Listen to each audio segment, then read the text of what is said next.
मेरे प्यारे विद्यार्थियों और उन सभी लोगों को जो इस वीडियो को देख रहे हैं, मेरी तरफ से नमस्कार। आज परसेंटेज की 14th क्लास है और परसेंटेज की 14th क्लास में किस तरीके के क्वेश्चन करने वाले हैं वो आपकी स्क्रीन पर दिख रहा है। और इस तरीके के क्वेश्चन में कैसा सोच होना चाहिए, वो क्या अप्रोच होनी चाहिए, उस पॉइंट को हम लोग आज की क्लास में डिस्कस करने वाले हैं। और किस तरीके से इस तरीके के क्वेश्चन को किया जाएगा वो आपको क्वेश्चन वाइज ही अगर बढ़े आगे तो ज्यादा समझ में आएगा और मैं आपको बेहतर तरीके से समझा सकूंगा। क्योंकि जरूरी नहीं कि ये इनकम, एक्सपेंडिचर और सेविंग से ही रिलेटेड क्वेश्चन हो, कुछ उसमें घुमाया भी जा सकता है। तो वो क्वेश्चन के अकॉर्डिंग हम लोग एक एक करके आगे बढ़ते चलेंगे। तो फिलहाल आपकी स्क्रीन पर जो दिखाई दे रहा है क्वेश्चन, पहला क्वेश्चन, जो कि एग्जाम्पल के तौर पे भी हम बात कर सकते हैं कि आपको मैं समझा दूंगा अगर आपने इस तरीके के क्वेश्चन पहले नहीं किए हैं। तो आज की क्लास का ये पहला क्वेश्चन एग्जाम्पल के तौर पर मैं आपको समझाते हुए फिर आगे बढ़ेंगे। और आपके क्वेश्चन जो आगे के क्वेश्चन होंगे उनमें आप मेरे से पहले आंसर निकाल पाएंगे,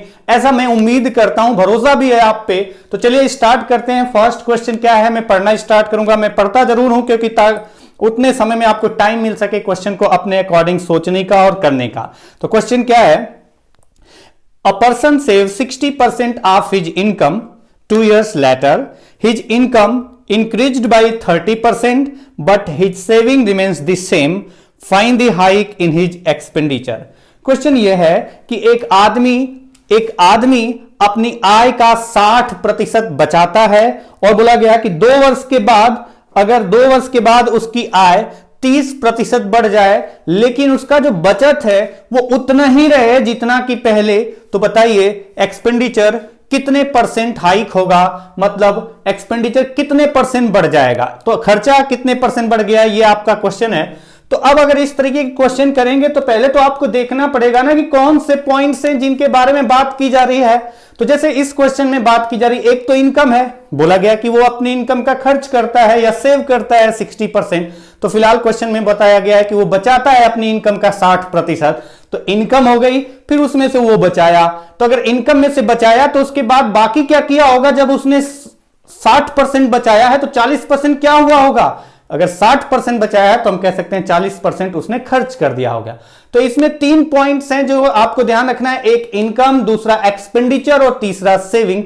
इन 3 पॉइंट को ध्यान रखें तो आपका क्वेश्चन का आंसर निकल जाएगा। मैंने अभी नहीं, आपके पीछे की जो वीडियो अपलोड किए उन सब वीडियो में मैंने आपको एक ही पॉइंट समझाया है, एक ही बात समझाई है कि जब परसेंटेज आपका इंटीजर में दिख रहा हो, जब परसेंटेज आपका इंटीजर में दिख रहा हो और कोई अलग से एग्जैक्ट वैल्यू ना दी जाए तो आप सीधा वहां पर रेशियो का पार्ट यूज करने की जगह परसेंटेज के अकॉर्डिंग सोचें तो ज्यादा बेहतर होगा, ज्यादा समझ में आना चाहिए। इस पॉइंट के अकॉर्डिंग 100 के अकॉर्डिंग क्यों बेहतर होगा, क्योंकि आपकी कैलकुलेशन आसान हो जाती है 100 के अकॉर्डिंग ही सोचने पर, न कि फ्रैक्शन में जाने की जरूरत पड़ती है। तो चलिए इस क्वेश्चन को करते हैं। क्वेश्चन एक एक करके आगे बढ़ते चलेंगे, आपको समझ में आ जाएगा। जैसे बोला गया कि वो अपनी इनकम का 60% बचाता है, मतलब एक तो कंडीशन होगी कि उसकी इनकम हो गई, कुछ तो इनकम होगी, वो अपनी इनकम का बचाता है यानी उसमें से सेव करता है, सेविंग। और सेव करने के बाद बोला गया कि 60% अपनी इनकम का बचाता है। तो आप लिख सकते हैं परसेंटेज की बात की जा रही है और कैलकुलेट किस पर होगा, आपका सेविंग जो 60% है वो इनकम का। तो इनकम का 60% निकालना है, मतलब इनकम को हम क्या लेकर के चलेंगे, 100 पार्ट में डिवाइड कर देंगे। मतलब जो भी इनकम होगी उसको हम 100 पार्ट में डिवाइड करेंगे।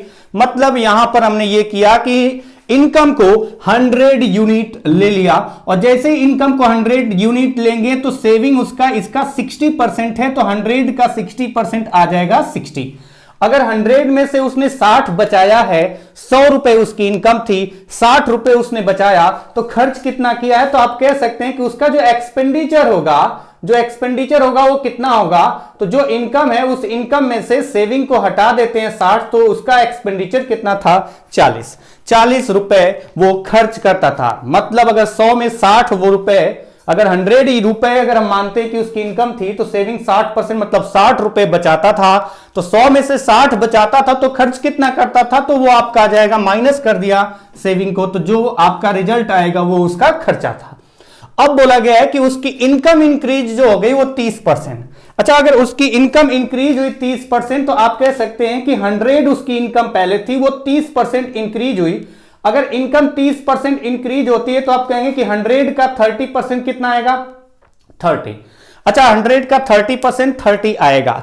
इसको थोड़ा सा एक पॉइंट है जो कि कैलकुलेशन को थोड़ा सा कम कर सकता है, कम कर सकते हैं आप, कम कर सकते हैं मैं, और वो पॉइंट सोचने पर वो आपकी सोच क्वेश्चन की कैलकुलेशन को थोड़ी सी कम कर सकती है। वो पॉइंट क्या है वो आपको समझने के लिए बस इतना ध्यान रखना है कि इनकम जो भी होगी, इनकम क्या होता है कि इनकम इस कंडीशन के अकॉर्डिंग इनकम होगा एक्सपेंडिचर प्लस सेविंग। जो खर्च किया और जो बचाया दोनों मिलाकर के किसके बराबर आएगा, तो वो आएगा इनकम के बराबर। तो अगर ये छोटा सा पॉइंट आप ध्यान रखें तो किस तरीके से होगा वो आप ऐसे देख सकते हैं कि अगर उसकी इनकम 30% बढ़ी, मतलब 100 का 30%, 30 इंक्रीज हुआ इनकम 30 इंक्रीज हुआ, बोला गया but his saving remains the same, लेकिन उसका जो बचत था वो उतना ही रहा, तो ये कितना इंक्रीज या डिक्रीज हुआ, तो आप कह सकते हैं 0।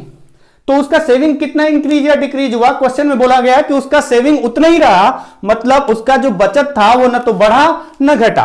तो आप बताइए कि अगर उसका बचत उतना ही है, इनकम 30 रुपए बढ़ा, अगर 100 के अकॉर्डिंग चलें तो 30 यूनिट यानी 30 रुपए बढ़ा, तो आप कह सकते हैं कि जो इनकम बढ़ा है, सेविंग अगर उतना ही है जितना पहले, तो जो इनकम बढ़ा है उतना सारा का सारा उसने क्या कर दिया, खर्च कर दिया, उसमें से कुछ भी नहीं बचा रहा है। जो इनकम बढ़ा पूरा खर्च कर दिया, यानी कि सेविंग उतना ही रह गई। तो आप कह सकते हैं कि उसका एक्सपेंडिचर कितना बढ़ा, 30।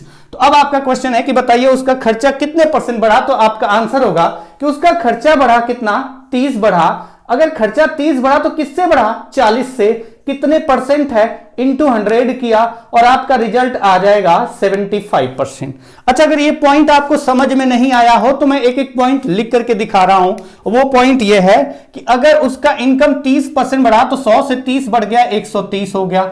उसका सेविंग उतना ही रहा, मतलब 60 पहले था, तो अब भी कितना रहा, 60 रहा। तो अब आप बताइए कि उसका एक्सपेंडिचर कितना होगा। अगर 130, अब उसकी इनकम बढ़ने के बाद 130 हो चुकी है, और उस 130 में से अगर वो 60 रुपए बचाता है तो खर्च कितना कर दिया है, 130 से 60 माइनस करो, खर्च कितना किया है, 70। अगर 70 खर्च किया है, 40 में से अगर देखो 40 पहले खर्चा था उसका, और अब उसका खर्चा 70 है, तो कितना इंक्रीज हुआ, तो आप देख सकते हैं यहां से 30 इंक्रीज हुआ है। और 30 जो इंक्रीज हुआ वो किससे इंक्रीज हुआ, जो पहले उसका खर्चा था, मतलब कितना, 40 से। तो 30 इंक्रीज हुआ, किस पर इंक्रीज हुआ, 40 पर। कितने परसेंट है, इंटू 175। और जो कि मैंने आपको बस इतना समझाया कि ऐसे क्वेश्चन में ये सब लिखने की जगह डायरेक्टली सोचें कि इनकम जो इंक्रीज होगा वो सेविंग और एक्सपेंडिचर मिलाकर के इनकम होता है। इनकम यहां कितना इंक्रीज हुआ है, 30। अगर इनकम 30 इंक्रीज हुआ और सेविंग उतना ही रहा, मतलब सेविंग का परसेंटेज जो चेंज हुआ, अगर कैलकुलेट करें तो सेविंग अगर उतना ही रहा, परसेंटेज चेंज की बात नहीं कर रहे हैं यहां पर, सेविंग उतना ही रहा, मतलब उसका जो बचत था ना वो बढ़ा न घटा, मतलब वो 0% चेंज हुआ, 0 की वैल्यू चेंज हुई, मतलब 0 रुपए बढ़ा दो या 0 रुपए घटा दो, वो उतना ही रहेगा। तो इनकम 30 बढ़ा था और सेविंग केवल 0 चेंज हुआ, इसका मतलब 30 का 30 क्या बढ़ गया, खर्चा बढ़ गया। यानी पहले जो उसका खर्चा था उससे 30 रुपए अधिक खर्च करेगा, अगर मैं 100 रुपए इनकम मानता हूं तो, और अगर इनकम 100 मानता हूं तो 40 उसका खर्चा, 30 बढ़ गया, मतलब कितना परसेंट बढ़ा, 30 बढ़ा 40 पे, परसेंटेज कैलकुलेट किया 75%। अगले क्वेश्चन पे चलेंगे, और अगला क्वेश्चन आपकी स्क्रीन पर जो दिख रहा है, थोड़ा सा ध्यान देंगे। जो पहले पॉइंट बताया था कि ये सब लिखने की जगह डायरेक्टली इस पॉइंट को किस तरीके से सोचना है, वो क्वेश्चन वाइज एक एक करके चलते चलेंगे और आपको समझ में आ जाएगा। क्वेश्चन आपकी स्क्रीन पर दिखाई दे रहा है, कुछ ऐसा क्वेश्चन है, बस ध्यान रखना पॉइंट की क्या बोला जा रहा है, वो लैंग्वेज आपको ध्यान से पढ़ना है, समझना है, फिर आपको क्वेश्चन का आंसर निकालना है। जैसे क्वेश्चन सेकेंड है, a person spend 60% of his income is increased by 30% and his expenditure is also increased by 20%, then find the hike in his saving। Question बोला गया है कि एक आदमी अपनी आय का 60% खर्च करता है, उसकी आय 30% बढ़ जाती है, जबकि उसका खर्चा केवल 20% बढ़ता है। तो ज्ञात करो उसका बचत कितने प्रतिशत इंक्रीज हुआ, उसका बचत कितने प्रतिशत इंक्रीज हुआ। अब आप देखिए क्वेश्चन में बोला गया कि वो अपनी इनकम का खर्च करता है कितना। पहले तो क्वेश्चन में बोला गया था फर्स्ट में कि वो अपनी इनकम का बचाता है 60%, इस क्वेश्चन में बोला गया है कि वो अपनी इनकम का खर्च करता है एक्सपेंडिचर, इनकम और एक्सपेंडिचर। पहला पॉइंट, पहला सेंटेंस से पता चला इनकम एक्सपेंडिचर, वो अपनी इनकम का खर्च करता है कितना है, 60%, मतलब इनकम को अगर हम 100 लेते हैं तो खर्च कितना कर दिया, 60। अगर 100 में से 60 खर्च कर दिया तो बचाया कितना, तो आप यहां से निकाल सकते हैं कि अगर 100 में से 60 खर्च किया तो बचाया कितना होगा, 40। यानी अगर उसका इनकम 100 यूनिट था तो उसमें से वो 60 यूनिट खर्च किया और बचा कितना 40 यूनिट, या फिर रुपए के अकॉर्डिंग देखें तो हम अगर मानते हैं कि उसका इनकम 100 था तो खर्चा 60 होगा इस क्वेश्चन के अकॉर्डिंग, तो बचेगा कितना 100 माइनस 60 इजिकल टू 40। अब बोला गया कि अगर उसकी इनकम इंक्रीज हो गई 30%, उसकी इनकम 30% इंक्रीज हुई है, 30% इंक्रीज करने का मतलब है 100 का 30% निकालेंगे तो प्लस 30, मतलब 30 डायरेक्टली आप इंक्रीज कर लेंगे, वो 130 आएगा। वो मैं बाद में लिख के दिखा दूंगा। मैं आपको बस इतना समझाना चाहता हूं कि कोई अगर आपकी एक छोटी सी सोच से अगर कैलकुलेशन में थोड़ी सी कमी आ जाती है, मतलब कम कैलकुलेट करना पड़ता है, तो वो बेहतर है, उतना तो सोचना चाहिए आपको। और इस क्वेश्चन में सोचा जा सकता है और आपको पता कैसे चलेगा कि किस तरीके से सोचना है कि जो इनकम इंक्रीज होगी वो आपको पता है कि इनकम क्या होता है एक्सपेंडिचर प्लस सेविंग। इनकम क्या होता है एक्सपेंडिचर प्लस सेविंग। अगर इनकम 30 रुपए बढ़ेगा तो एक्सपेंडिचर और सेविंग दोनों मिलाकर के 30 रुपए आपका बढ़ना चाहिए। और किस तरीके से होगा वो आप देख सकते हैं कि उसका इनकम 30% बढ़ा, मतलब 30 बढ़ा इस क्वेश्चन के अकॉर्डिंग जो दी गई है वैल्यू और हमने जो माना है उसके अकॉर्डिंग। और उसके बाद बोला गया कि जबकि उसका खर्चा बढ़ा है कितना 20%। तो ये ध्यान रखना है कि अगर उसका खर्चा 20% बढ़ा तो आप ऐसा नहीं करेंगे कि 60 में 20 जोड़ देंगे और आपका 80 हो जाएगा। आपका ये परसेंटेज नहीं, आपने 100 यूनिट माना है, ये 60 यूनिट है, और अगर एक्सपेंडिचर 20% बढ़ा तो 60 का 20% आप कैलकुलेट करेंगे, और 20% कैलकुलेट करेंगे 1/5 या 10% हो जाएगा 6, और 20% उसका डबल 12 इंक्रीज हुआ। तो अब आपको एक पॉइंट समझ में आ गया कि इनकम इंक्रीज कितना हुआ था 30, इनकम इंक्रीज हुआ था 30, इनकम इंक्रीज हुआ था 30, और एक्सपेंडिचर केवल अभी 12 बढ़ा है। अगर 30 इनकम इंक्रीज हुआ, खर्चा केवल 12 बढ़ा, तो जो 18 था वो क्या बचा रहा है उस 30 में से जो एक्स्ट्रा इनकम उसकी हुई 30, उसमें से वो केवल 12 रुपए एक्स्ट्रा खर्च कर रहा है, यानी उसमें से 18 रुपए वो बचा रहा है। मतलब उसका जो सेविंग था वो कितना इंक्रीज हुआ, तो आप कह सकते हैं 18 इंक्रीज हुआ, 18 इंक्रीज हुआ। अब बोला जाए कितना परसेंट इंक्रीज हुआ, तो आप कहेंगे 18 इंक्रीज हुआ है। किससे इंक्रीज हुआ है, यानी कि 40 से इंक्रीज हुआ, क्योंकि 40 क्वेश्चन में जो मानी हुई वैल्यू है उसके अकॉर्डिंग पहले 40 था, 18 बढ़ा, तो 40 से 18 बढ़ा तो कितना परसेंट है इंटू 100, और ये कैलकुलेट करेंगे तो आपका आंसर आएगा 45%। अच्छा, अगर इसको लिख के किया जाए, मैंने बस इतना ही कहा कि जो इनकम इंक्रीज हुआ वो आपका एक्सपेंडिचर जो इंक्रीज होगा और जो सेविंग इंक्रीज होगा, इन दोनों की वैल्यू मिला करके इसके बराबर आनी चाहिए। बस इतना पॉइंट ध्यान रखना है। और अगर आप इसको लिख के करना चाहते हैं तो आप कहेंगे कि 100 इनकम था, 30% बढ़ा तो 130 हो जाएगा, और यहां पर आपका एक्सपेंडिचर 20% बढ़ा, यानी कितना बढ़ा 12, तो कितना हो जाएगा 72। अगर 130 अब का इनकम है बढ़ने के बाद का, और खर्चा बढ़ने के बाद 72 है, तो बताइए अब उसका सेविंग कितना होगा, तो आप कहेंगे कि 130 इनकम, उसमें से 72 उसने रुपए खर्च कर दिया। 130 में से 72 अगर उसका खर्चा हो गया तो बचा कितना 130 माइनस 72, जो कि आ रहा है 58। फिर चेक करेंगे कितना इंक्रीज हुआ, 18 इंक्रीज हुआ। किससे इंक्रीज हुआ, तो 40 से इंक्रीज हुआ, परसेंटेज के लिए इंटू 100। तो अगर थोड़ा सा ध्यान देना तो ये पॉइंट आपको लिखने की जरूरत नहीं होगी, थोड़ी सी सोच को अपने आगे बढ़ाइए और आप क्वेश्चन को समझिए, और पूरा लिखने की जगह छोटा सा पॉइंट भी अगर कम कैलकुलेट करना पड़े तो वो आपके लिए बेहतर ही होगा। आपके लिए कोई प्रॉब्लम नहीं होनी चाहिए, जितनी कम कैलकुलेशन होगी उतना ही आपके लिए बेहतर होगा क्वेश्चन को करना। जैसे अगले क्वेश्चन पे चलते हैं, और अगला क्वेश्चन क्या है वो कुछ ऐसे है, एक एक क्वेश्चन करके देखते चलते हैं किस तरीके के क्वेश्चन आपके एग्जाम में आते रहे। वो शुरू वाले क्वेश्चन है, बाकी और भी एक्स्ट्रा क्वेश्चन करेंगे जो आपके प्री मेंस दोनों को कवर करते रहेंगे। जैसे क्वेश्चन है, a person spend 80% of his income 2 years later, his income is increased by 5%, but his saving percentage remains the same. Find the hike in his expenditure. अच्छा, अगर इस क्वेश्चन की बात करें तो क्वेश्चन ये है कि क्वेश्चन ही भाग गया। तो क्वेश्चन ये आपका, एक आदमी अपनी आय का 80% खर्च करता है, एक आदमी अपनी आय का 80% खर्च करता है, उसकी आय 5% बढ़ जाती है, उसकी आय 5% बढ़ जाती है, जबकि उसके बचत का प्रतिशत उतना ही है जितना कि पहले। तो बताइए उसका खर्चा कितने प्रतिशत बढ़ा। अच्छा, इस तरीके के क्वेश्चन में आपको जो समझ में आ रहा है, पीछे के क्वेश्चन जो पहला क्वेश्चन था उसमें बोला गया था but his saving remains the same, और इस क्वेश्चन में बोला गया है but his saving percent remains the same. तो ये पॉइंट बड़ा इंपॉर्टेंट है, ध्यान देने वाला है, वो मैं एक बार लिख दे रहा हूं ताकि आपको समझ में आ जाए कि क्या कंडीशन है। हिज ऐसा कुछ है, but his saving remains the same. एक तो पॉइंट है कि but his saving remains the same, और दूसरा पॉइंट आपको बताया जा रहा है यहां पर फिलहाल जो क्वेश्चन में बोला गया है वो क्वेश्चन में थोड़ा सा चेंज बोला गया है, but his saving percent remains the same. Saving percent remains the same.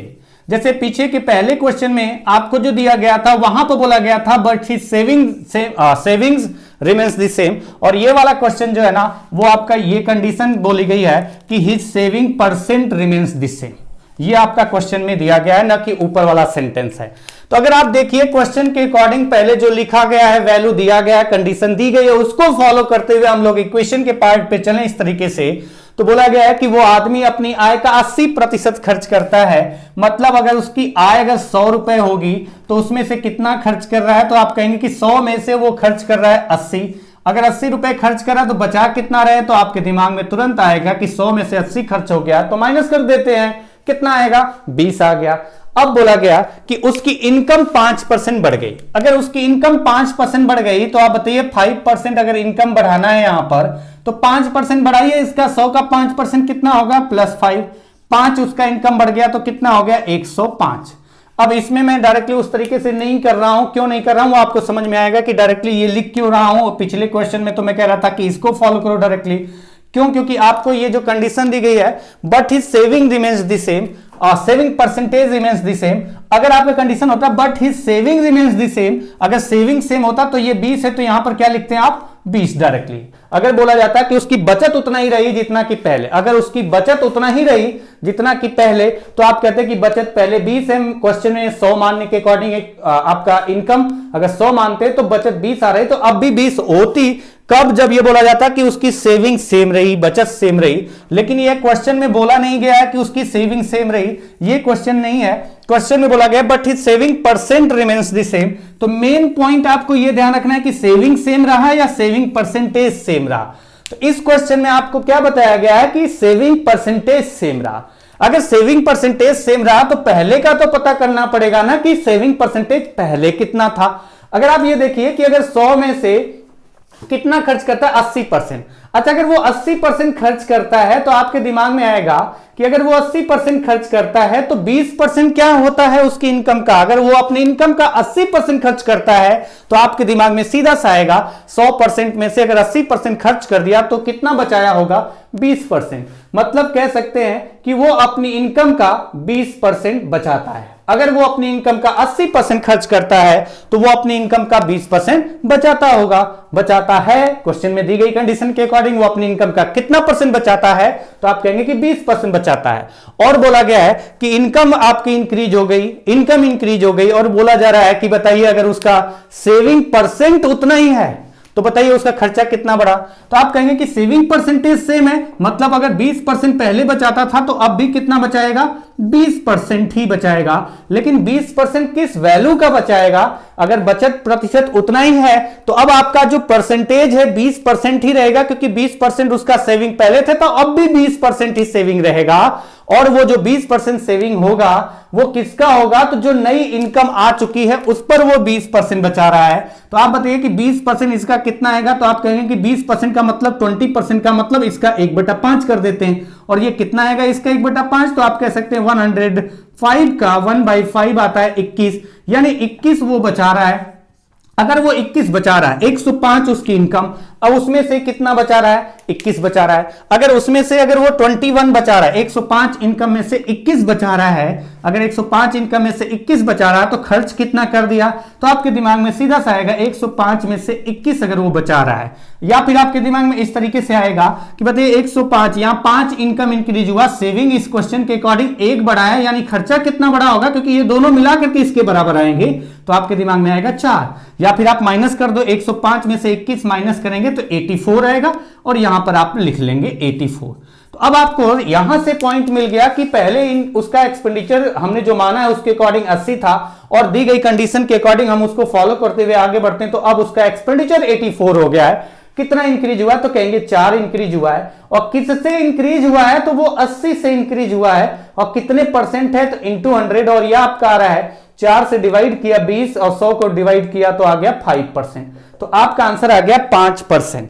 अच्छा, अब आपका जो आंसर 5% आया, तो एक एक कंडीशन है, ये एक स्पेशल केस है। और अगर ऐसा स्पेशल केस आता है तो आपको क्वेश्चन को पूरा लिख के करने की जरूरत नहीं है, आपको क्वेश्चन को डायरेक्टली आंसर देने की जरूरत है। और वो डायरेक्टली कंडीशन क्या है, वो आपको अभी मैं समझा दे रहा हूं यहां पर कि ऐसा क्वेश्चन, कैसा क्वेश्चन जो आपकी स्क्रीन पर दिख रहा है उसमें किस तरीके के क्वेश्चन आ सकते हैं। ऐसा क्वेश्चन कुछ ऐसा दिया जाएगा।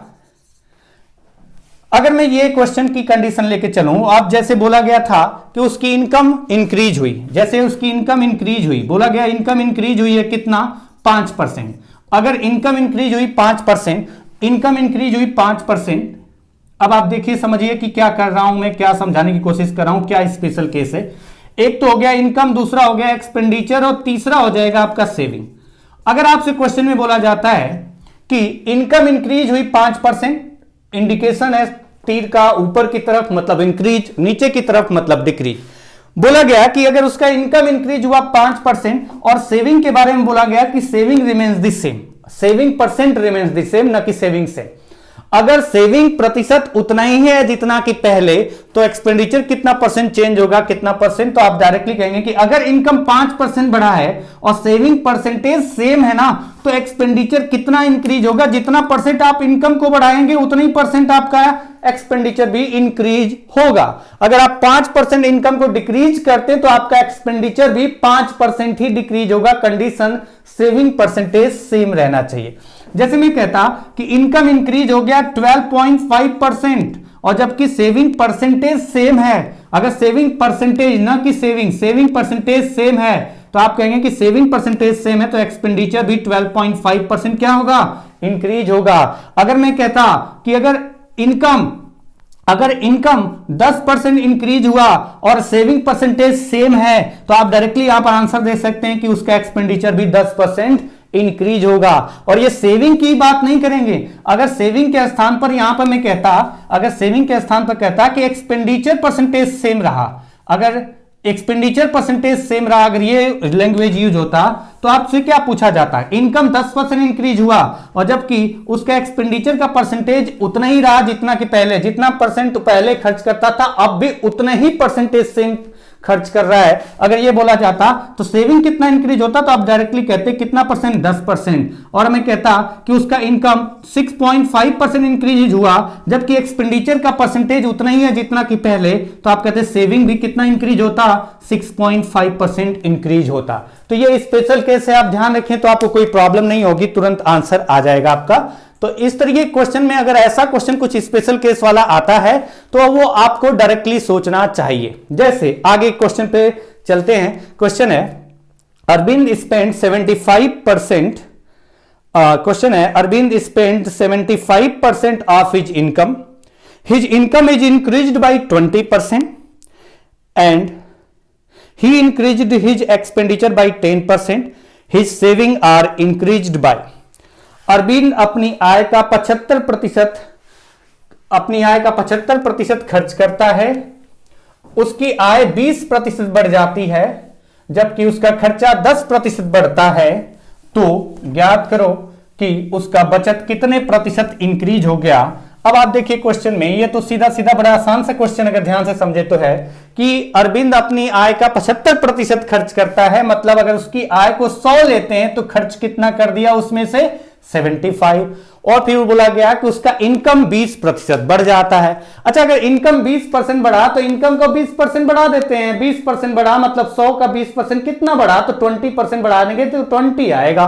100 का जितना परसेंट निकालते हैं वही वैल्यू आपकी डायरेक्टली आ जाती है। 20 इंक्रीज हुआ इनकम, और बोला गया जबकि उसका जो खर्चा था ना, उसका खर्चा 10% बढ़ा। अच्छा, अगर उसका एक्सपेंडिचर 10% बढ़ा तो एक्सपेंडिचर को 10% इंक्रीज करते हैं, 10% अगर इसका बढ़ाएं तो कितना इंक्रीज होगा, 7.5। मैंने आपको थोड़ी देर पहले इस क्वेश्चन से पहले, जो पिछला क्वेश्चन था उससे पहले क्वेश्चन बताया था कि इनकम अगर 20 बढ़ा है ना तो एक्सपेंडिचर और सेविंग दोनों मिलाकर के कितना बढ़ना चाहिए, दोनों मिलाकर के 20 के बराबर बढ़ना चाहिए। एक्सपेंडिचर अगर 7.5 बढ़ा है, टोटल इनकम 20 बढ़ा है, तो जो बाकी 12.5 है, जो बाकी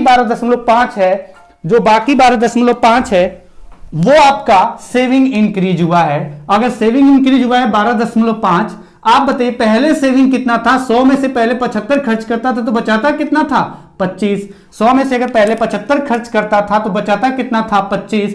और अगर हमको यहां से पता चला कि उसका सेविंग 12.5 इंक्रीज हुआ है, तो वो 12.5 किस पर इंक्रीज हुआ है, 25 पर इंक्रीज हुआ है। कितने परसेंट, तो कैलकुलेट किया और ये आपका आ रहा है 1/2 यानी 50% उसका सेविंग इंक्रीज हो गया है। अगर आप इसको जोड़ करके भी करेंगे तो वही केस होगा, 100 से 20 बढ़ा 120 और 75 में 7.5 जोड़ेंगे तो आपका आएगा 82.5 और फिर इसमें से इसको माइनस करेंगे और जब माइनस करेंगे तो ये जो रिजल्ट आएगा 37.5 और फिर उसके बाद देखेंगे कितना बढ़ा, तो 12.5 बढ़ा, किस पर बढ़ा 25 पर बढ़ा। तो आप कैलकुलेट करके आंसर निकाल सकते हैं। तो जरूरी नहीं कि ये वाला पार्ट आप लिखें, जब मजबूरी हो कि नहीं इसके अलावा कोई रास्ता नहीं है, अगर नहीं लिखेंगे तो कुछ समझ नहीं आ रहा है तो आप लिख लो। लेकिन अगर आपको पता है कि नहीं हम इसको बिना लिखे भी कैलकुलेट करके आंसर निकाल सकते हैं तो जरूरी नहीं है लिखना, बस पॉइंट ध्यान रखना है, इनकम जितना बढ़ेगा एक्सपेंडिचर और सेविंग मिला करके उतना ही बढ़ेगा। बस इतना पॉइंट ध्यान रखना है। आगे के क्वेश्चन पे चलते हैं और आपको अगले क्वेश्चन के अकॉर्डिंग समझिए कि किस तरीके से कुछ अलग तरीके के क्वेश्चन दिखाई दें, दिखते हैं बस अलग, होते नहीं अलग, वो आपको किस तरीके से सोचना है। जैसे a man spend ₹8,360 out of his income ₹10,450.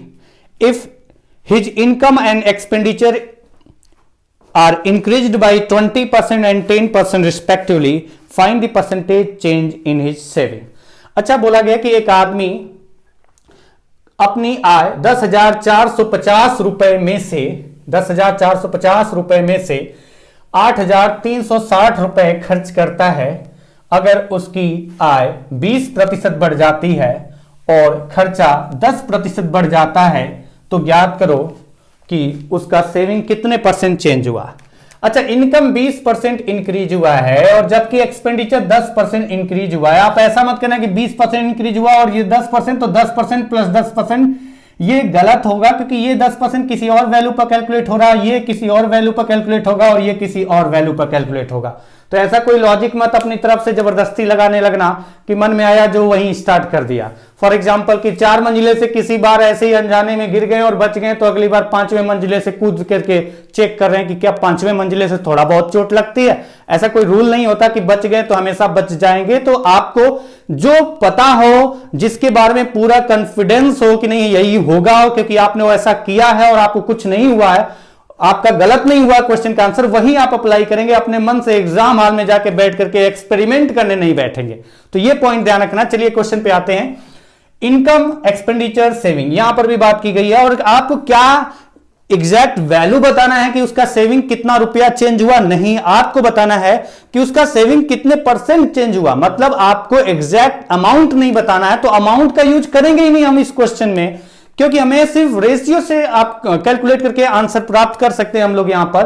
तो हमें जरूरी नहीं कि हम पूरा अमाउंट का यूज करते हुए कैलकुलेशन को बढ़ाएं अपनी। तो हमें क्या करना है कि जहां पर जो पॉइंट नेग्लेक्ट करने से भी हमारा आंसर आ जाए, उस पॉइंट को ध्यान रखना है कि वो पॉइंट हटा देंगे जो कि यूजफुल नहीं हो हमारे क्वेश्चन के आंसर निकालने के लिए, वो लेंथी बना दे क्वेश्चन को। तो ऐसे पॉइंट्स को हम एक साइड कर देंगे।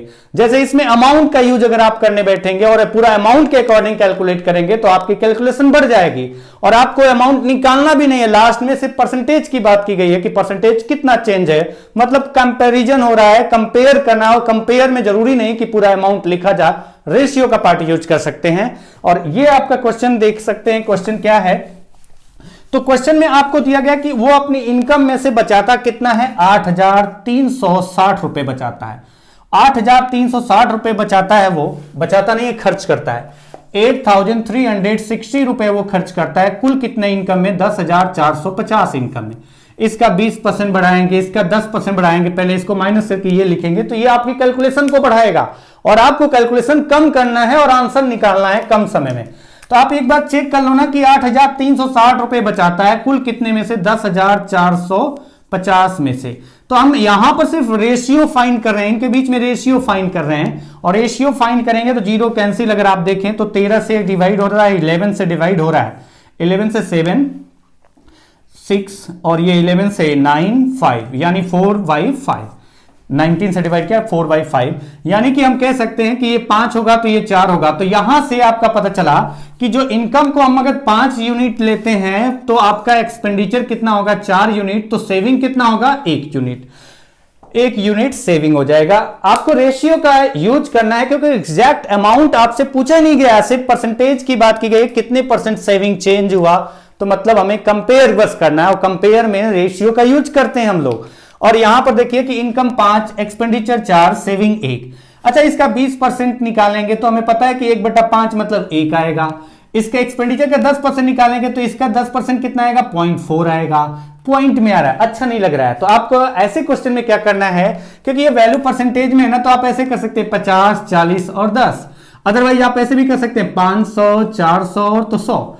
ये रेशियो सेम रहेगा, जिससे इसको मल्टीप्लाई करेंगे उससे इसको भी करेंगे, उससे इसको भी करेंगे, या तो सबको 10 गुना कर दो या उस सबको 100 गुना कर दो। और 100 गुना करेंगे तो क्योंकि परसेंटेज की वैल्यू है, परसेंटेज कैलकुलेट करना है, आउट ऑफ 100 की बात की जा रही है, तो आपकी कैलकुलेशन आसान हो जाती है। तो 500, 400 और 100 आप चाहो तो कर सकते थे 50, 40 और 10। 50 में से 40 खर्च किया तो बचाया कितना, 10 बचाया उसने। अच्छा, अब आप देखिए कि इस तरीके के क्वेश्चन में हमने कहा कि 100 का कर देते, कोई फर्क नहीं पड़ता, क्योंकि आगे जाके हो सकता है कैलकुलेशन अगर बढ़ना स्टार्ट हो तो वहां पर 10 न मल्टीप्लाई करने की जगह 100 ही मल्टीप्लाई करके आपको कैलकुलेट करने में आसानी हो, इसलिए मैंने यहां पर 100 का मल्टीप्लाई कर दिया। अच्छा, अगर उसका इनकम 20% बढ़ा, आप देखिए कि 20% का मतलब है 1/5, 1/5 इसका कितना आएगा, आप कहेंगे 100 आएगा। कहेंगे क्या, आएगा ही आएगा, कैलकुलेट करके देखिए, अगर आप 500 मानते हैं तो अगर 100 उसका इनकम इंक्रीज हुआ, तो आपको ध्यान रखना है कि अगर इनकम 100 इंक्रीज हुआ है तो सेविंग और एक्सपेंडिचर दोनों मिलाकर के कितना इंक्रीज करना होगा, 100 इंक्रीज करना होगा, 100 इंक्रीज होगा। तो अब आप देखिए ये एक्सपेंडिचर कितना इंक्रीज हुआ, एक्सपेंडिचर 10% इंक्रीज हुआ, तो 400 का 10% कितना आएगा, 40। 400 का 10% कितना आएगा, 40। तो आप बताइए इनकम 100 इंक्रीज हुआ और खर्चा केवल 40 बढ़ा, यानी कि 100 में से जो 100 एक्स्ट्रा आपकी इनकम है उसमें से एक्स्ट्रा आप 40 ही खर्च कर पाए हैं, बाकी 60 आपने क्या कर दिया, बचा लिया। तो मैं वही कह रहा हूं कि इन दोनों को मिलाकर के जितना बढ़ेगा वो आपका इनकम जितना बढ़ेगा उसके बराबर आना चाहिए। तो आप कहेंगे कि इनकम उसका सेविंग कितना बढ़ा, तो आप कहेंगे 60 बढ़ा, और किससे बढ़ा है, 100 पे। 100 पे जितना बढ़े वो डायरेक्टली परसेंटेज होगा आउट ऑफ 100। तो 100 60 से बढ़ा है, सॉरी 60 इंक्रीज हुआ है, 100 से कितने परसेंट है, इंटू 100, तो आंसर आ जाएगा 60%। तो जरूरी नहीं कि अगर वैल्यू दी गई है तो पूरा वैल्यू का आप यूज करने बैठ जाए।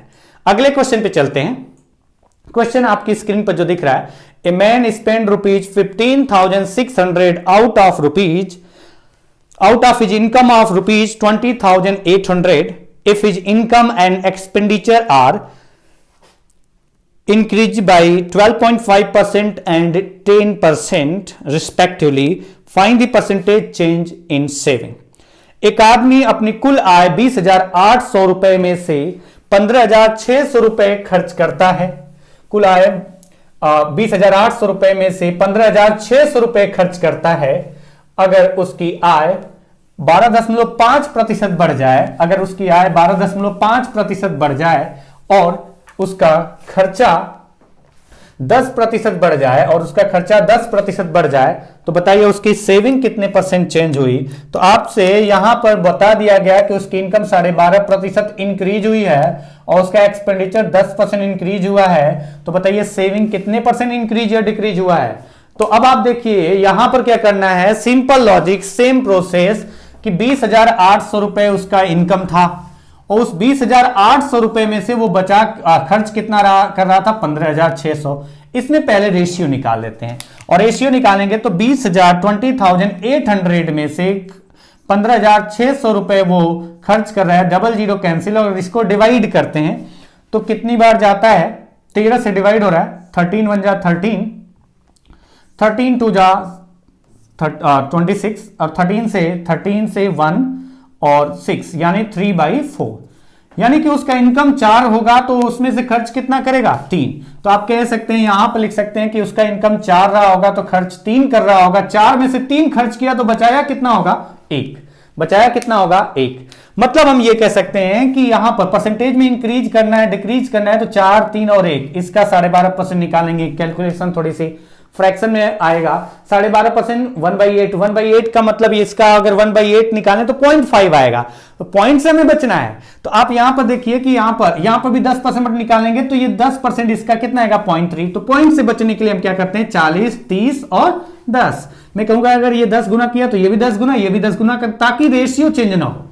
तो अगर 40 होगा 30 होगा तो ये 10 होगा, नहीं तो हम कहते हैं कि ये 400 होगा तो ये 300 होगा और ये 100 होगा। तो जो आपको सुटेबल लगे, जो वैल्यू आपको यहां पर मल्टीप्लाई करने पर 10 या 100 जिससे आपकी कैलकुलेशन आसान हो जाए वो आपको देखना है। तो मैंने कहा कि 10 मल्टीप्लाई करते हैं तब भी कैलकुलेशन आसान है, क्योंकि 10 करेंगे तो 40 का 1/8 5 आता है, तो भी आसान है, कोई दिक्कत नहीं। लेकिन मैंने यहां पर सीधा 100 का कर दिया है ताकि अगर वैल्यू अलग अलग भी हो तो कोई दिक्कत ना हो। अब आप बताइए कि अगर 12.5% उसका इनकम इंक्रीज हुआ, 12.5% का मतलब होता है 1/8, और 1/8 किसका 400 का, कितना आएगा 1/8 400 का, तो आप कह सकते हैं 50 इंक्रीज हुआ, उसका इनकम 50 इंक्रीज हुआ। क्वेश्चन के अकॉर्डिंग अगर हम 100 मानते हैं जो रेशियो का यूज करके, तो अगर हम कहेंगे कि उसका इनकम 400 लेते हैं तो एक्सपेंडिचर 300 होगा, सेविंग 100 होगा। 12.5% 1/8 उसका इनकम इंक्रीज हुआ, मतलब 400 का अगर 1/8 निकालें 1/8 निकालें तो 50 इनकम इंक्रीज हुआ।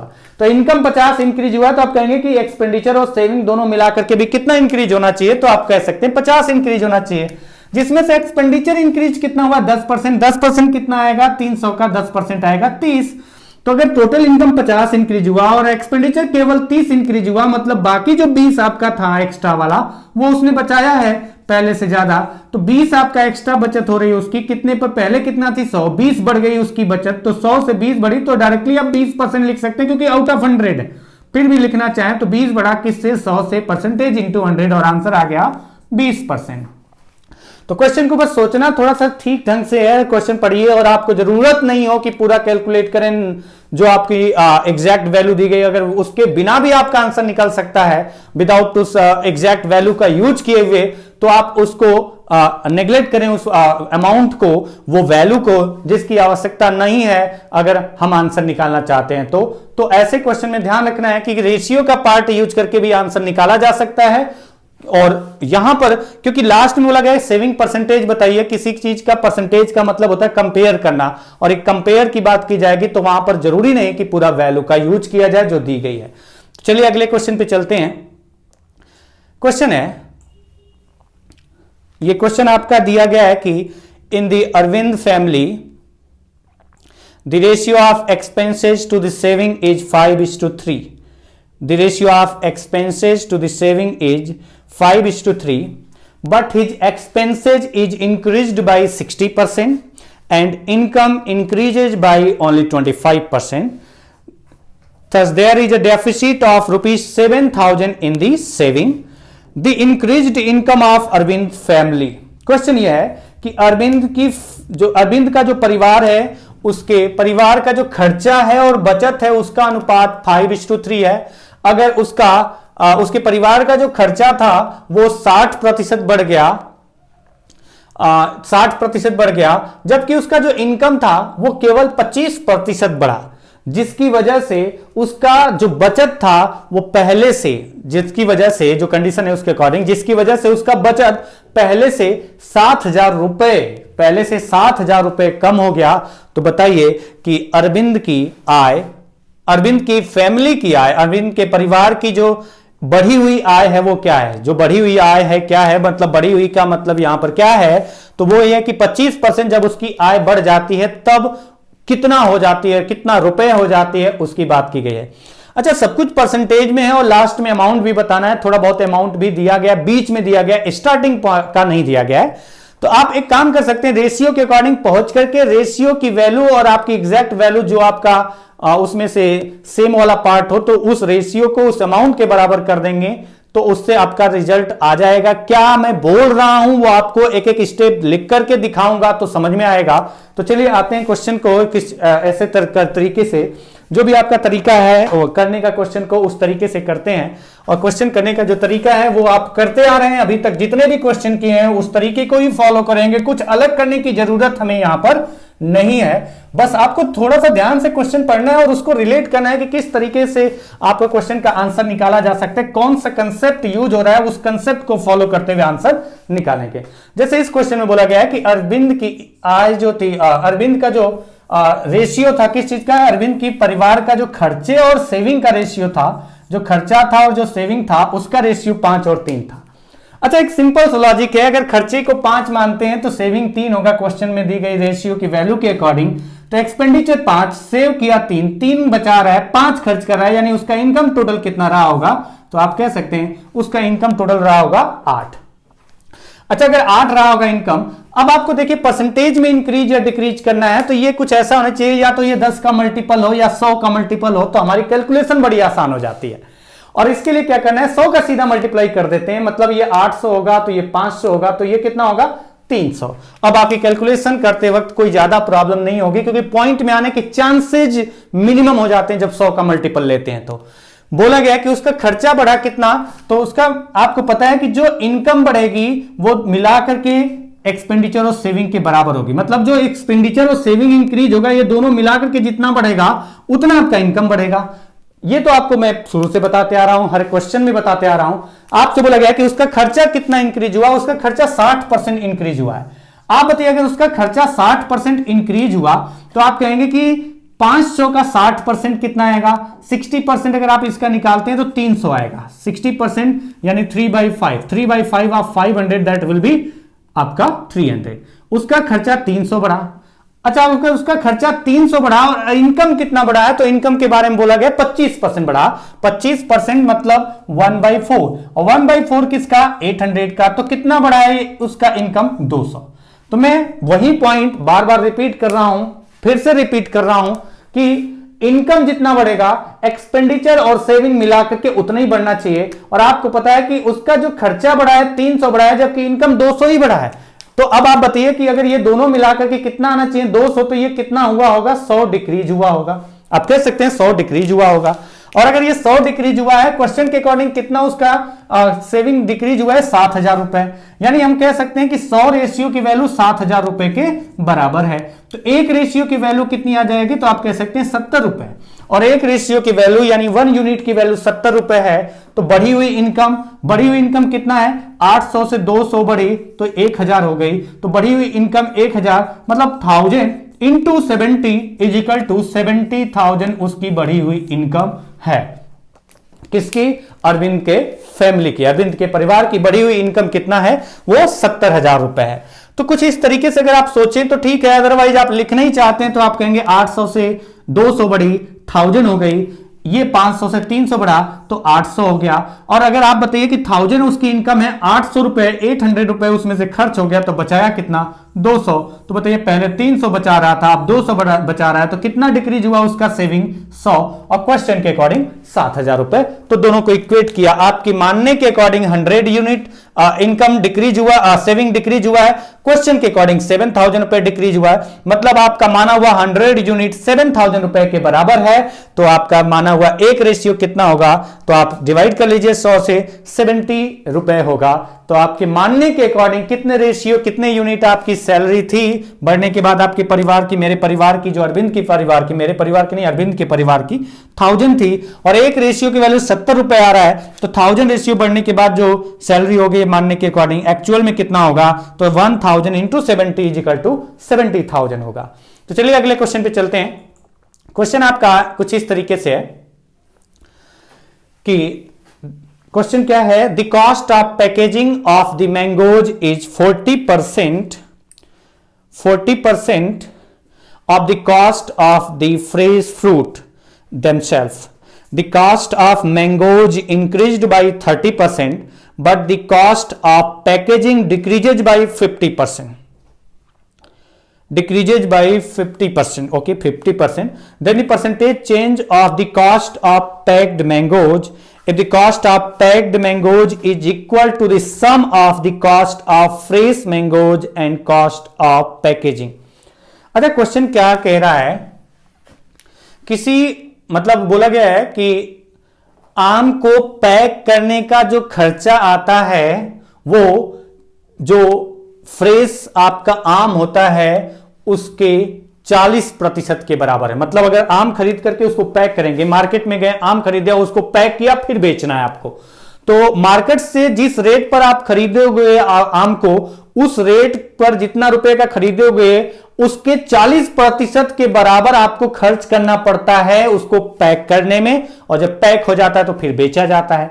यानी कि अगर हम बात करें कि पैकिंग के बाद का अमाउंट कितना रुपया खर्च हो गया पैकेज पैक करने के बाद, तो पैक करने के बाद खर्च होने के लिए हमें चेक करना पड़ेगा कितना का खरीदा था और प्लस उसका 40% और उसको पैक करने का खर्चा, दोनों मिलाकर के जो होगा वो होगा पैक करने के बाद का टोटल आपका खर्चा। तो ये क्वेश्चन है कि एक आदमी, नहीं आदमी की बात नहीं कर रहे हैं यहां पर, तो डायरेक्टली बोल रहे हैं कि जो ताजा आम है उसका जो कास्ट है, जो क्रय मूल्य पड़ता है, उसके 40% के बराबर खर्चा पड़ता है उसको पैक करने का। और बोला गया कि जो आम खरीद रहे थे, तो जो आम का रेट था, जो क्रय मूल्य था, वो 30% बढ़ गया, और जबकि पैकिंग का खर्चा 50% घट गया। तो बताना यह है कि पैक्ड मैंगोज का जो खर्चा था, वो जो कॉस्ट था, वो पहले से कितना % बढ़ गया या घट गया, मतलब कितना % चेंज हुआ। और ये बोला गया, जो अभी मैंने बोला कि जो पैक्ड मैंगो का खर्चा होगा, पैक करने के बाद जो खर्चा टोटल होगा, वो खर्चा होगा आम का खर्चा प्लस उसको पैक करने का खर्चा, जो कि आम के खर्चे का 40% है।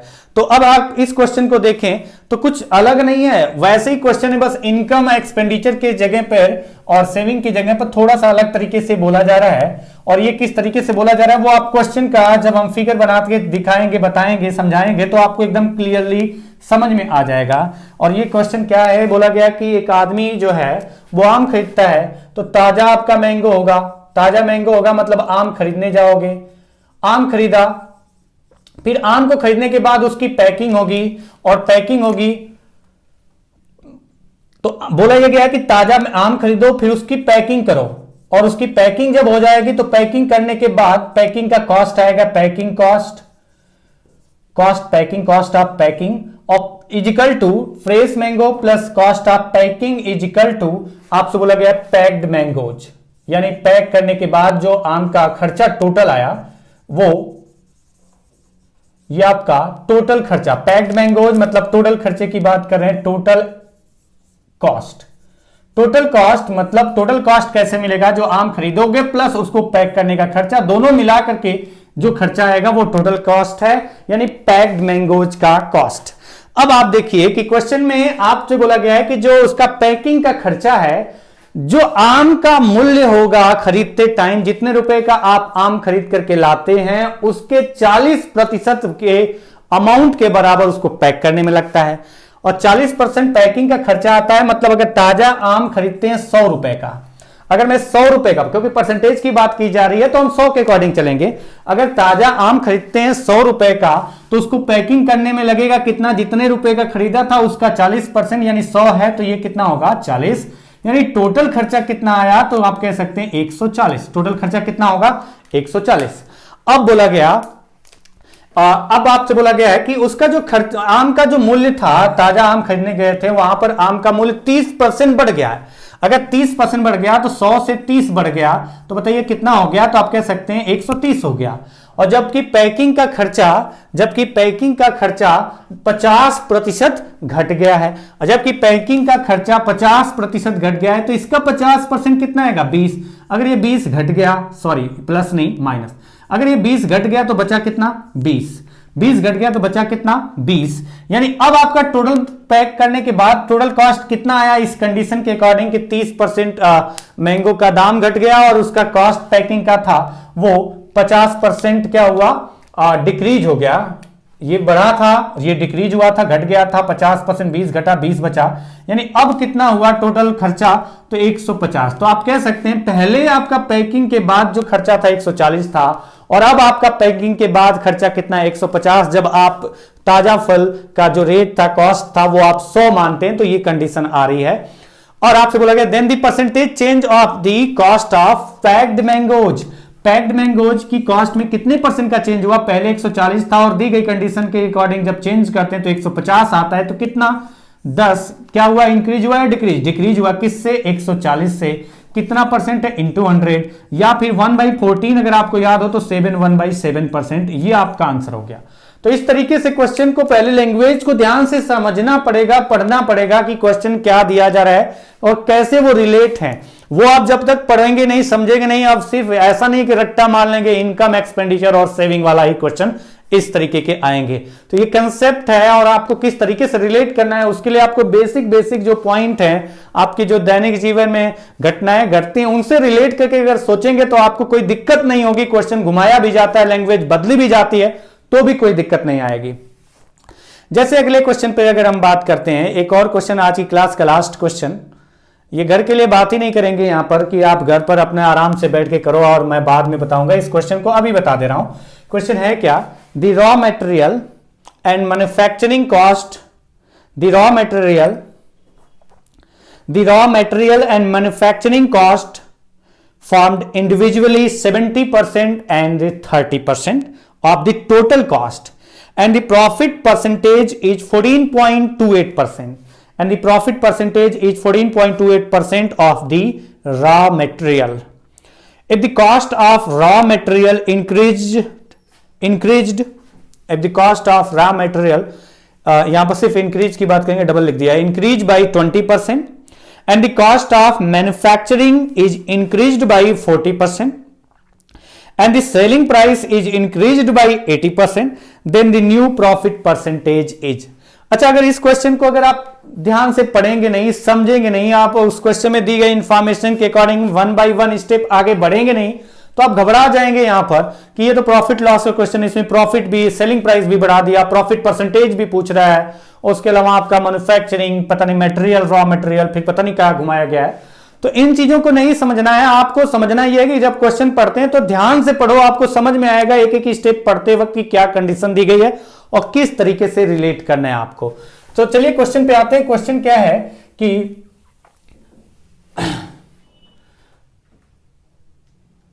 किसी सामान को जब हम बनाते हैं तो उसके लिए जो रॉ मटेरियल, कच्चा मटेरियल यूज होता है और उसका जो मैन्युफैक्चरिंग बनाने में खर्चा आता है, तो टोटल कॉस्ट जितना भी पड़ता है, जैसे मैंने कहा कि ये मार्कर बनाना था तो मार्कर बनाने के लिए क्या कंडीशन होगी कि ये मार्कर बनाने के लिए पहले इसमें जो मटेरियल यूज हो रहा है उसके कच्चा जो भी माल यूज होगा इसमें, तो रॉ मटेरियल पहले आप कलेक्ट करेंगे, खरीदेंगे, कहीं से लाएंगे और लाने के बाद अब उसको बनाने के लिए आप उसके लिए मैन्युफैक्चरिंग के लिए आप लोगों को लगाएंगे, मशीन यूज करेंगे और बहुत सारे पॉइंट्स हैं, इसको पैकिंग करेंगे और इसको मार्केट में ले जाएंगे, तो मार्केट में तक पहुंचाएंगे, तो सारा खर्चा आपका देखा जाएगा कुल कितना कॉस्ट हुआ। तो कुल कॉस्ट आपका होगा कि कितना इसके लिए बनाने के लिए जो रॉ मटेरियल है, कच्चा पार्ट था उसका जिसको बनाने के लिए यूज होता है, उस रॉ मटेरियल को पहले कितना खर्च किया उस पर और प्लस उसके बाद उसको बनाने में कितना खर्चा और लगा, दोनों मिलाकर के वो टोटल कॉस्ट होगा। और इस क्वेश्चन में यही बोला गया है कि जो टोटल कॉस्ट है उसमें 70% भाग है रॉ मटेरियल का खर्चा है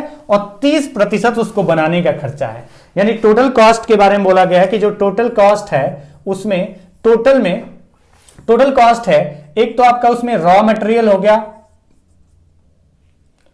रॉ मटेरियल, और प्लस उसको मैन्युफैक्चर करना है, बनाना है,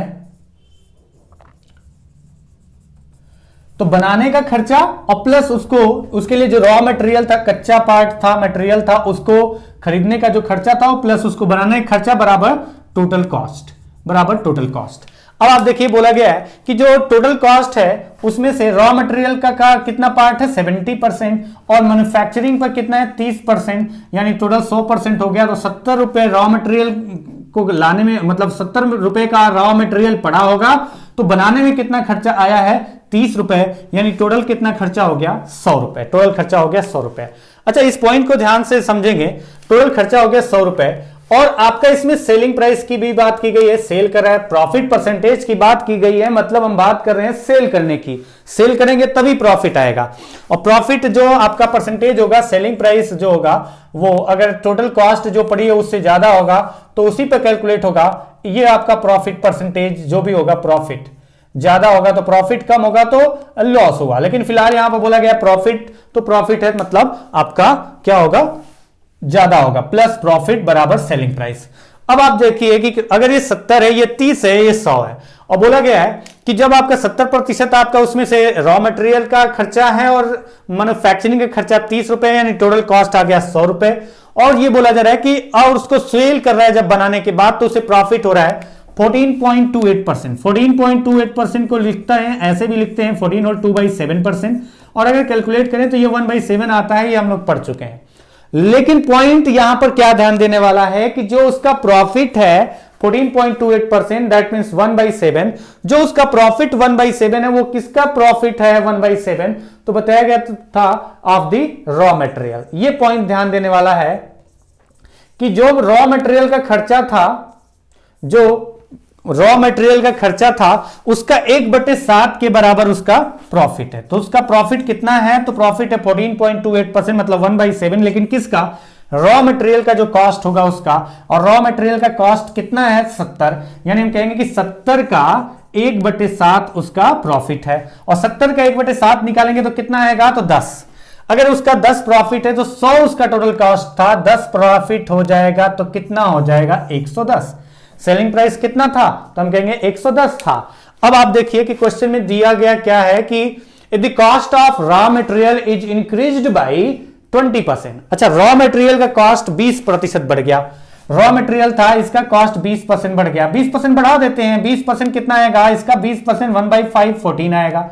अगर 14 बढ़ गया, और ये आपका मैन्युफैक्चरिंग का कॉस्ट कितना बढ़ा है, and the cost of manufacturing is increased bye 40%, इसका 40% कितना आएगा, तो आप कैलकुलेट करना 12 आएगा, यानी 14 ये बढ़ा, 12 ये बढ़ा, 14 और 12 कितना बढ़ा, 26 बढ़ा। तो 100 था तो हम कह सकते हैं आप कितना हो जाएगा 126, और नहीं पता चल रहा तो आप इसको बढ़ा के देख लो, 70 से इतना बढ़ाया तो 84, और 30 से 12 बढ़ाया तो 42, और इन दोनों को मिला के जो आएगा देख सकते हैं कॉस्ट कितना आ जाएगा, तो 126।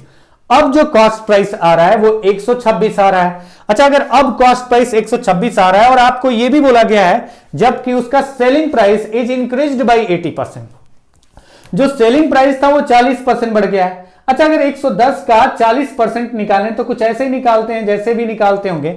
40% निकालने के लिए 10% का 4 गुना, 10% कितना होगा 11, 4 गुना कितना होगा, तो 11 का 4 गुना कितना होगा, 40% नहीं 80% बढ़ा है, 80% बढ़ा है, तो 110 का सेलिंग प्राइस अगर 80% बढ़ा, मतलब 110 सेलिंग प्राइस था तो उसका 80%, यानी कितना आएगा 88। या फिर ऐसे सोचो कि 80% का मतलब हुआ इसके 10% का 8 गुना, और 10% 110 का कितना हुआ 11, तो 8 गुना कितना होगा 88। अगर ये 88 बढ़ गया तो कितना हो गया 198।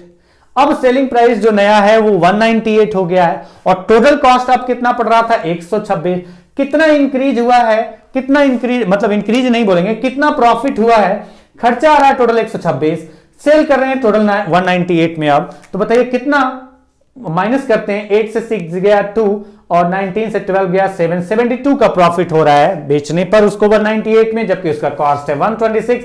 तो उसे प्रॉफिट कितना हुआ 72, कितने पर 126 पर इंटू 100, क्योंकि हमें पता है प्रॉफिट या लॉस हमेशा कॉस्ट प्राइस पर कैलकुलेट होता है, तो प्रॉफिट अपॉन सीपी इंटू 100।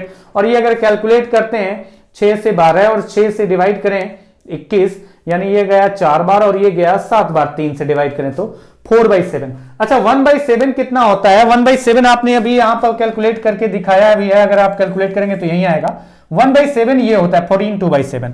और यहां पर आपको कितना निकालना है, तो 4/7 इंटू 100, तो इंटू 100 करो या ना करो, आप यहां से देखेंगे कि 4/7 अगर निकालना है, 1/7 का 4/7 कितने गुना है 4 गुना, तो इसका 4 गुना करते हैं, यानी 14 का 4 टाइम्स कितना हुआ 56, और प्लस 2/7 का 4 टाइम्स कितना हुआ 8/7, और ये अगर डिवाइड करें तो एक बार कंप्लीट जाता है, बचता है 1/7, यानी 56 + 1, तो आप लिख सकते हैं 57 होल 1/7% का प्रॉफिट होगा इस कंडीशन के अकॉर्डिंग। तो अब आपको जो क्वेश्चन बस आज की क्लास में किया, वहां पर मैं बस आपको यह समझाने की बात कर रहा हूं, कोशिश कर रहा हूं, और आपको समझ में भी आ रहा होगा कि जरूरी नहीं कि आप सिर्फ एक रट्टा मार लें इनकम एक्सपेंडिचर और सेविंग के क्वेश्चन ही बन सकता है इस तरीके के कॉन्सेप्ट पर। तो वो कॉन्सेप्ट जो आप यूज कर रहे हैं वहां पर आप थोड़ा सा अपने दिमाग का यूज करेंगे तो अलग तरीके के क्वेश्चन भी बनते हैं ना, तो आपको वहां पर कोई प्रॉब्लम नहीं होगी। तो ये पॉइंट अगर आप ध्यान रखते हैं तो आपको कहीं प्रॉब्लम नहीं आने वाली है, लेकिन आपको पहले क्वेश्चन को ठीक ढंग से पढ़ना होगा। अगर क्वेश्चन पढ़ते वक्त समझ में नहीं आ रहा तो आप करोगे क्या? नहीं आप निकाल सकते आंसर, वहां पर आपको लगेगा क्वेश्चन टफ है। इसलिए क्वेश्चन को पढ़ते टाइम आप अगर नए तरीके की लैंग्वेज यूज हुई दिख रही है तो जब क्वेश्चन पढ़ रहे हैं तो उसके एक एक स्टेप को थोड़ा ध्यान से पढ़िए और आपके आंसर निकालने में कोई प्रॉब्लम नहीं होगी और आपका आंसर आएगा। तो चलिए बस आज के लिए इतना ही करते हैं, मिलते हैं अगली क्लास में, तब तक के लिए नमस्कार।